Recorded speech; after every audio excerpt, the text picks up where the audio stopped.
Pak Saad Murdi, dipersilakan. Terima kasih Bu Reni. Bismillahirrahmanirrahim. Assalamualaikum warahmatullahi wabarakatuh. Waalaikumsalam warahmatullahi wabarakatuh. Innal hamdalillah nahmaduhu wa nasta'inuhu wa nastaghfiruh wa na'udzu billahi min shururi anfusina wa min sayyiati a'malina. May yahdihillahu fala mudilla lahu wa may yudlil fala hadiyalah.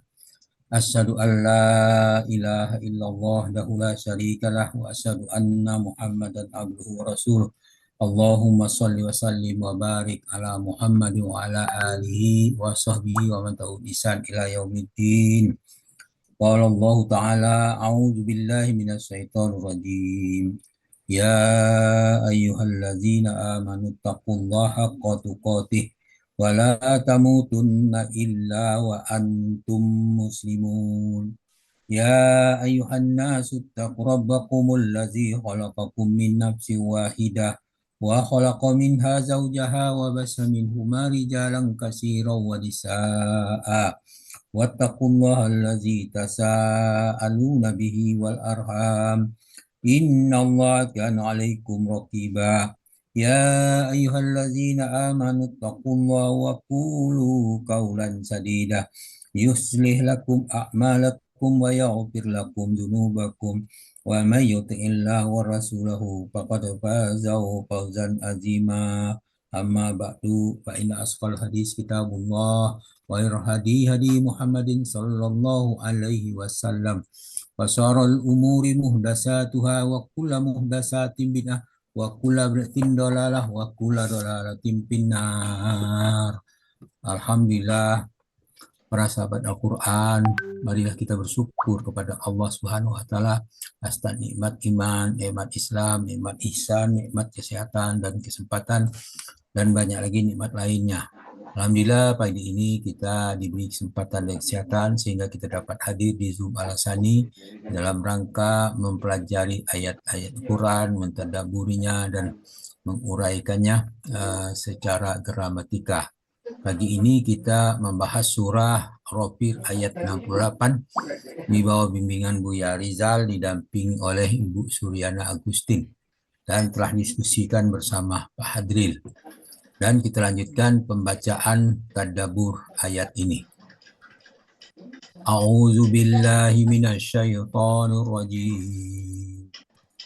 Wallazi yuhyi wa yumit fa iza qada amran fa innama yaqulu lahu kun fayakun. Dialah yang menghidupkan dan mematikan. Apabila dia telah menetapkan sesuatu urusan, dia hanya berkata kepadanya, jadilah, maka jadilah ia. Ghafir ayat 66. Wallazi itu ideal zat yang merupakan penegasan tauhid rububiyah.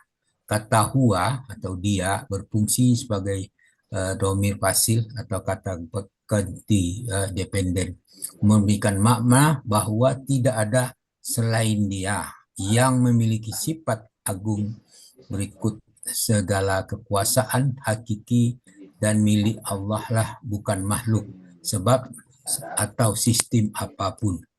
Kemudian kalimat yuhyi wa yumit, menghidupkan dan mematikan. Dua sifat yang mencakup seluruh siklus keberadaan apapun. Yuhyi memberikan kehidupan, jasad, ruh, dan iman. Yumit itu mencabut kehidupan sesuai keinginan.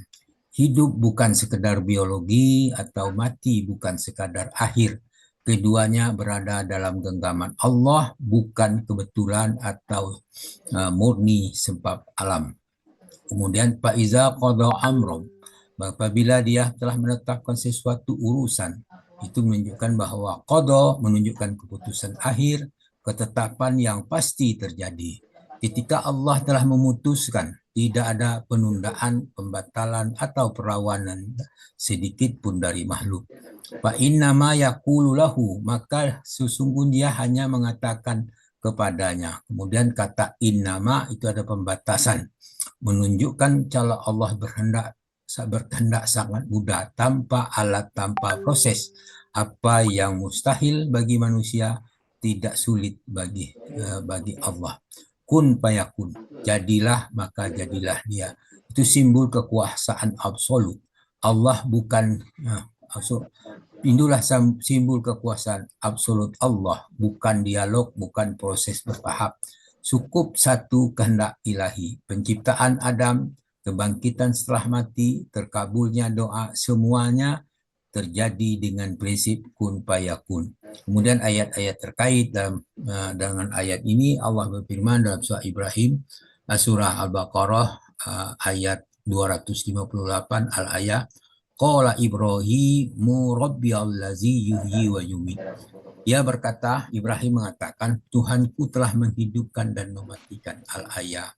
Kemudian dengan ayat makna semakna dalam surah Al-Imran ayat 136. Wallahu yuhyi wa yumit wallahu bima ta'maluna basir. Allah menghidupkan dan mematikan dan Allah melihat apa yang kamu kerjakan. Al-Baqarah Ali Imran 156 ayat al-ayah.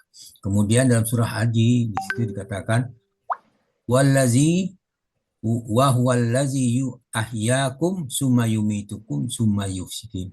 Dialah yang menghidupkan kalian, menghidupkan kamu, kemudian mematikan kamu dan menghidupkan kamu lagi. Al-Had ayat 66. Ketetapan Allah dan kekuasaan mutlak. Surah Yasin ayat 82. Allah berfirman, Innama amruhu iza aroda say'an ayyakulu lahu kun fayakun. Sesungguhnya keadaannya apabila menghendaki sesuatu hanyalah berkata kepadanya jadilah maka jadilah. Ya, Yasin 82. Kemudian dalam surah An-Nahl ayat 40, innama qauluna lisai'in iza aradnahu annaqula lahu kun fayakun. Sungguh perkataan kami terhadap sesuatu apabila kami menghendakinya, kami hanya mengatakan kepadanya kun, jadilah maka jadilah ia. An-Nahl 40. Tentang penciptaan dan kebangkitan kembali, Allah berfirman dalam surah Al-Baqarah 117. Badi'us samawati wal ardh wa iza qada amran fa innama yaqulu lahu kun fayakun. Allah menciptakan langit dan bumi dan dia berkehendak untuk menciptakan sesuatu, maka cukuplah dia hanya mengatakan kepadanya jadilah lalu jadilah. Ya, Al-Baqarah 117. Dalam surah Al-Imran 47 Allah berfirman, auzubillahi minasyaitonir rajim. Qala allazina qala kadzalika Allahu yahluku may yasha iza qada amran fa innama yaqulu lahu kun fayakun. Demikianlah Allah menciptakan apa yang dikehendakinya, dan apabila Allah berkehendak menetapkan sesuatu maka Allah hanya cukup berkata kepadanya jadilah maka jadilah ia. Ali Imran ayat 47. Kemudian dalam surah Ar-Rum ayat 50 Allah berfirman, auzubillahi minasyaitonir rajim. Wanzur ila atharihi rahmatillahi kaifa yuhyil arda ba'da mautiha. Inna zalika lamuhyil mauta wa huwa ala kulli syai'in qadir. Perhatikanlah bekas-bekas rahmat Allah. Bagaimana Allah menghidupkan bumi yang sudah mati. Sesungguhnya Tuhan yang maha berkuasa seperti demikian benar-benar berkuasa menghidupkan orang yang telah mati. Dia maha kuasa atas segala sesuatu. Ayat ini memberikan hikmah kepada kita. Pertama, untuk meninggikan iman kita kepada qadar. Kemudian menenangkan hati dalam menghadapi hidup dan kematian, mengajarkan tawakal secara total, mengikis rasa putus asa yang mustahil bagi manusia, tetapi mudah bagi Allah. Demikian tadabbur surah Al-Ghafir ayat 68. Mudah-mudahan apa yang kita bacakan ini memberikan manfaat dan meneguhkan keimanan kita, sehingga kita istiqomah dalam mempelajari Al-Quran, sehingga Al-Quran benar-benar menjadi pedoman hidup bagi kita semua. Demikian, terima kasih. Alhamdulillah. Namun demikian, apa yang saya bacakan ini mungkin terjadi kekeliruan, mohon dimaafkan. Dan kepada Allah kami minta ampun dengan ucapan subhanakallahumma hamdika Asyhadu an la ilaha illa anta astaghfiruka wa atubu ilaik. Assalamualaikum warahmatullahi wabarakatuh. Waalaikumsalam warahmatullahi wabarakatuh. Tuh.